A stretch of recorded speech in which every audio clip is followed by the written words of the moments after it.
आणि यानंतर पुन्हा एकदा पुण्यामध्ये जाऊयात। भाजपची पत्रकार परिषद सुरू आहे। भारतीय जनता पार्टीची एकदम सक्षम अशी भूमिका आहे। अण्णांनी महापौर असताना वापरलेली गाडी, ज्या कंपनीचा मी डायरेक्टर होतो त्या कंपनीची गाडी मी वापरत होतो। ती गाडी महापालिकेच्या आयुक्तांच्या परवानगीने, लेखी परवानगी येईल या लेखी परवानगीने ती गाडी वापरली। आणि महापौर झाल्यावर महापौरांना महापालिकेच्या 2 गाड्या मिळतात, त्या गाड्या नाकारून स्वतःची गाडी वापरणारा हा महापौर होता। कोविडमध्ये केलेलं काम, एकूण या पुणेकरांसाठी केलेलं योगदान, हे सगळं त्याच्यावर पाणी फिरवण्याकरता, बदनामी करण्याकरता अशा प्रकारचा प्रयत्न ते करतायत। परंतु तो पूर्णपणे निष्फळ आहे, कारण आम्ही कागदाने बोलतो, हा आमच्याकडे पुरावा आहे। त्यांनी कुठल्याही पुराव्यावर आधारित बोलावं अशी तुमच्या मार्फत मी त्यांना माझं सांगणं आहे। ज्या ॲफिडेव्हिट मध्ये ॲट्रॉसिटीचा एक गुन्हा दाखल झालेला त्यांनी मान्य केला आहे, तो का झाला? महापौर असताना त्यांच्या वॉर्डात लोकप्रतिनिधी म्हणून ते काम करत असताना महापालिकेने रस्त्यात येणारं एक टॉयलेट पाडलं। तिथं 2 टॉयलेट होती, त्या लोकसंख्येला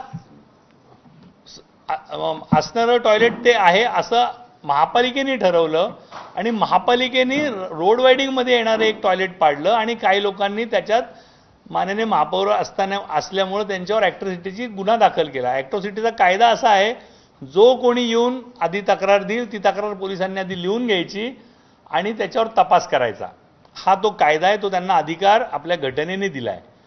परंतु असं झालेलं असताना सुद्धा न्यायालयात गेलं असता न्यायालयाने सत्तेची बाजू उचलली आणि न्यायालयाने आम्हाला त्यात दिलासा दिला, न्यायालय आमच्या बाजूने उभं राहिलं आणि त्यामुळं तो गुन्हा हा आमच्या दृष्टीने निव्वळ पॉलिटिकली होता, तो त्याच दिवशी संपला ज्या दिवशी न्यायालय आमच्या बरोबर उभं राहिलं।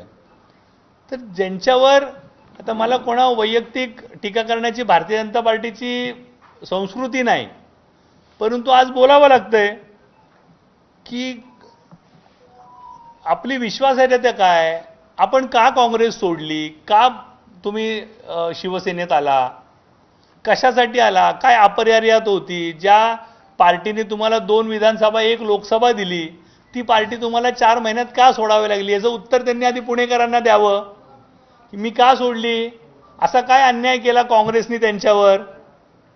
तर त्याचं उत्तर त्यांच्याकडे नाही, कारण त्याची विश्वासार्हता नाही, त्याची ते रिस्पॉन्सिबिलिटी घेत नाहीत। त्यांनी अनेक विषय, आम्ही पण रोज ट्विट करू शकतो, आमच्याकडे अनेक तक्रारी येतात। मी तुम्हाला सांगू शकतो, महापालिका स्तरावर बऱ्याच लोकांना माहिती आहे, अनेक कॉन्ट्रॅक्टर आहेत, खोटी बिलं काढली आहेत, अनेक कॉन्ट्रॅक्टर ब्लॅकलिस्ट झालेत, त्या सगळ्यांचे सीडीआर तपासा, त्यांनी कामं कुठं केली, कोणाच्या सांगण्यावरनं केली, का ब्लॅकलिस्ट झाले, का EMD जप्त झाल्या, कोण त्यांच्यासाठी जाऊन रडत होतं, हे सगळं माहिती आहे। ह्याची शहानिशा आपण केली पाहिजे। भारतीय जनता पार्टीचं काम हे विधायक काम करण्याची आमची परंपरा आहे आणि संस्कृती आहे, त्यामुळं आम्ही तक्रार करून महापालिकेच्या अधिकाऱ्यांवर सोडतो आणि त्यांनी त्यात करावं, त्यांनी काम केलंय। आज पोलिसात त्यांच्या विरुद्ध तक्रार आहे, त्यांच्या विरुद्ध EOW खंडणीची तक्रार चालू आहे, त्यांचे जबाब चालू आहेत, स्टेटमेंट चालू आहेत त्यांनी। तर या पत्रकार परिषदेकडे आपलं असंच लक्ष राहील। तुर्तास या बुलेटिनमध्ये इथेच थांबतोय। पुढचे अपडेट